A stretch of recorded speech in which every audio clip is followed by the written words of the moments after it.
کچھ شک نہیں کہ جو وعدہ تم سے کیا جاتا ہے وہ پورا ہونے والا ہے، اور تم اللہ کو عاجز نہیں کر سکتے۔ کہہ دو کہ لوگو تم اپنی جگہ عمل کیے جاؤ، میں اپنی جگہ عمل کیے جاتا ہوں، ان قریب تم کو معلوم ہو جائے گا کہ آخرت میں بہشت کس کا گھر ہوگا۔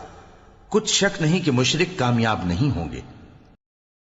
اور یہ لوگ اللہ ہی کی پیدا کی ہوئی چیزوں یعنی کھیتی اور مویشیوں میں اللہ کا بھی ایک حصہ مقرر کرتے ہیں، اور اپنے خیال باطل سے کہتے ہیں کہ یہ حصہ تو اللہ کا اور یہ ہمارے شریکوں یعنی بتوں کا۔